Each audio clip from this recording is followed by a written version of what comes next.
Paz de Cristo, sejam bem-vindos a este humilde canal. Eu tenho uma palavra de Deus para você. O tema do vídeo de hoje é um tema importantíssimo, é uma mensagem de alerta, de exortação para todos nós. O tema é o seguinte: orgia sexual entre os discípulos de Jesus. Um grande teólogo, podemos dizer assim, agora está do lado da teologia reversa, não da teologia apologética, ou seja, da defesa de fé. Ele tem pregado contra os princípios da palavra do Senhor. Não irei aqui citar o nome dele, por questão de ética, porém ele é muito conhecido no meio teológico, já foi um grande pregador da palavra do Senhor. Hoje está do outro lado. Irmãos, divergências é normal, discordâncias também é. Porém, ele está tentando inventar coisas que não existem para querer distorcer os princípios aos quais o Senhor estabeleceu para que andássemos nele, ao ponto de dizer que existiam orgias sexuais entre os discípulos de Jesus. Vou citar o texto e veja aqui duas afirmações absurdas que ele está trazendo nos dias atuais. E o interessante, até eu estava conversando com a minha esposa hoje pela manhã, e as pessoas acreditam, irmãos, essas pessoas têm um poder de influência muito grande e se utiliza de uma expressão bem interessante. Está escrito, ou seja, está na Bíblia. Por essa frase, está na Bíblia, muitas pessoas já dão credibilidade, não examinam. Nós temos que ser feitos crentes de Bereia, enquanto o apóstolo Paulo ministrava a palavra do Senhor, eles examinavam ver se aquilo estava em consonância com a palavra de Deus. Assim somos nós, temos que examinar. Por mais sábios e sérios e compromissados com a palavra sejam os homens de Deus, as mulheres que estão pregando a palavra, nós devemos, irmãos, examinar, ver se verdadeiramente tem respaldo bíblico. Então, seria que os discípulos praticavam orgias sexuais? Então, veja o texto que ele cita. O primeiro texto que ele cita é em Lucas capítulo 21, verso 34. Lucas, capítulo 21, verso 34, que está escrito: olhai por vós, isso são palavras de Jesus, olhai por vós, para que não aconteça que o vosso coração se carregue de glutonaria, de embriaguez, e os cuidados da vida venham sobre vós, e o improviso, e aquele dia, de improviso, aquele dia. Ou seja, Jesus aqui se referia sobre os sinais que antecedem a sua segunda vida. Sua segunda vinda, sabemos que ele vai voltar, eles que haveriam sinais. Mas este teólogo, este suposto pregador, professor, assim como ele se intitula, ele afirmou que Jesus Cristo, irmãos, estava incentivando seus discípulos a fazer orgias numa vida de devassidão. Irmãos, o caráter de Jesus é santo, Jesus é perfeito em todos os sentidos. Em hipótese alguma, Jesus Cristo jamais iria incentivar uma coisa que ele é contra, uma coisa que ele abomina. Em toda a Bíblia Sagrada, especialmente no período que ele esteve aqui na Terra, no seu ministério, ele falou de certos assuntos, irmãos, inclusive sobre a gente se abster de toda a aparência do mal, imagina contra o próprio mal. Então, jamais Jesus Cristo iria incentivar as pessoas a praticar orgias sexuais, especialmente seus discípulos, os que deram continuidade a seu ministério aqui na terra. Que absurdo, irmãos. Esse texto de Lucas 21, 34, se você ler todo o contexto, você vai ver que fala dos sinais que antecedem a volta de Jesus e da importância de estarmos vigilantes para quando ele voltar assim, subirmos aos céus com ele. E ele não para por aí.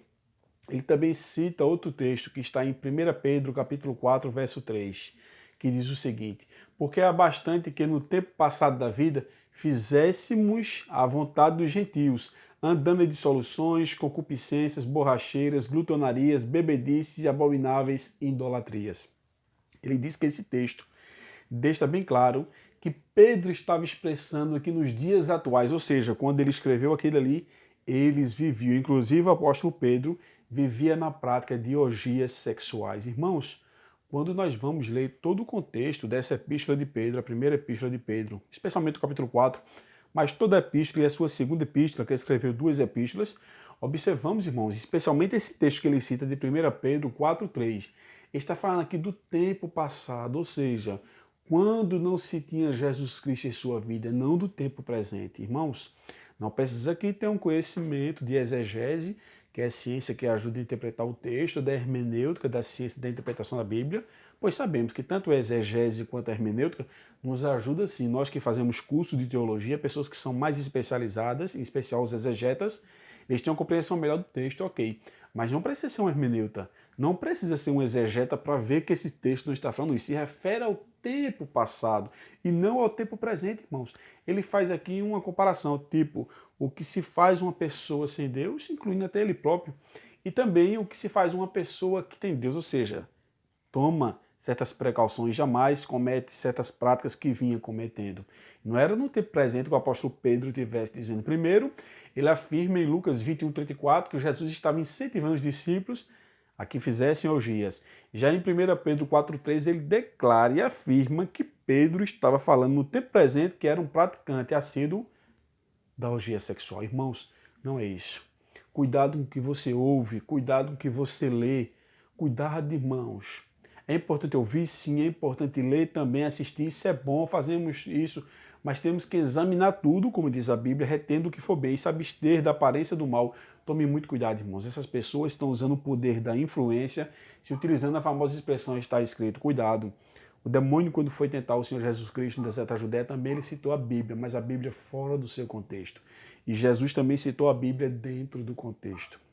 Então, tome muito cuidado com o que você vê, com o que você lê, com o que você ouve. E quando chegamos na segunda epístola, ou carta, que Paulo escreveu a Timóteo, capítulo 4, verso 3, está escrito, porque virá o tempo que não sofrerão a sã doutrina. Então nós já estamos vivendo esses dias, irmãos, que as pessoas não têm compromisso com a sã doutrina, com os princípios aos quais Deus quer que andemos nele. Também no verso 4 de 2 Timóteo, capítulo 4, está escrito, desviarão os ouvidos da verdade. Então as pessoas não querem mais se ater à verdade, praticar a verdade. Jesus Cristo disse, conhecereis a verdade, ela vos libertará. A verdade é libertadora, mas as pessoas estão em busca de meias verdades. Aliás, eu não posso dizer que nem meias verdades, mas de verdade alguma, em busca da mentira. Então, o ministério do engano, do engodo, está se desenvolvendo cada vez mais. Existem seus adeptos, existem seus seguidores, existem pessoas que dão mais crença, irmão, às coisas erradas do que às certas. Vivemos num mundo onde a inversão de valores impera. Mas nós, como verdadeiros cristãos, servos do Deus Altíssimo, temos que segurar firme os nossos princípios, os nossos conceitos, e dizer para as pessoas que a verdade é libertadora e a verdade está com Deus e com a sua palavra. Então espero ter ajudado você. Não quero aqui distorcer a imagem desse famoso professor e teólogo, mas não citei o nome dele aqui por questão de ética. Então, irmãos, nós podemos observar que tudo que ele cita, irmão, não passa de uma invencionice. Ou seja, é uma invencionice. Simplesmente podemos afirmar que não tem base bíblica, não tem nenhum base histórica, irmão, não tem nenhum documento histórico. Sim, ele ainda cita aqui, dizendo que a carta de Plínio a Trajano e a carta de Trajano a Plínio deixa bem claro isso, a qual ele falou acerca do apóstolo Pedro e dos demais apóstolos que viviam. Aí ele fala nas suas expressões, depois de citar esses dois textos, de Lucas 21:34 e 1 Pedro 4:3, ele fala o seguinte, leia a carta de Plínio a Trajano e a Trajano a Plínio que você vai ver. Mas veja que interessante, no livro A Águia e a Cruz tem a citação dessas cartas, são duas cartas pequenas. E quando você vai ler esse livro, não tem nada disso na citação das cartas. De Plínio a Trajano, Trajano a Plínio. Não fala disso em hipótese alguma. Então vimos que é uma invencionice. A Bíblia diz que o diabo é o pai da mentira. Ele é astuto, ou seja, tem a capacidade de enganar. Então seus adeptos também se utilizam da arma do diabo, ou seja, do engodo, do engano, da mentira. E tem conseguido levar muitas pessoas à falha. Tem conseguido levar muitas pessoas à descrença. Então tome muito cuidado. Então podemos concluir, irmãos, que os discípulos não eram perfeitos, porém, ele não tem a menor suspeita que eles vivessem numa vida de devassidão. Perfeição não. Eles buscavam ser pessoas melhores, porém viver numa vida de devassidão, incentivar os discípulos, crer nisso já é um absurdo. Mas crer que o próprio Jesus Cristo, quando esteve na terra, incentivou, irmãos, é um absurdo muito maior. Que possamos, de fato, denunciar esses crimes espirituais, podemos dizer assim, essas heresias, não ficar de boca fechada, não ficar de braços cruzados e pregar a verdadeira palavra e dizer para as pessoas que ainda há tempo que elas venham se arrepender. Orgia sexual entre os discípulos de Jesus? Jamais, irmãos, aconteceu. Eles poderiam até ter praticado isso quando não conheciam o Senhor. Mas nos dias atuais, e ainda incentivar, dias atuais assim, me refiro no tempo que eles estavam aqui na terra com o Senhor Jesus Cristo e posteriormente após a ascensão de Jesus Cristo aos céus, eles praticarem, incentivar, irmãos, não tem base bíblica Não tem base extra-bíblica, isso é, nenhum documento histórico que comprove isso. Isso é uma invencionice. Isso é mais uma heresia. E que pena, repito, que as pessoas, não todos, mas a maioria de alguns segmentos acreditam nessas pessoas. Então que possamos estudar mais, pesquisar mais, averiguar mais os fatos e não dar amém para todas as afirmações que muitos líderes andam fazendo por aí. Fica aqui uma palavra de exortação. Que Deus abençoe a todos vocês. Um forte abraço.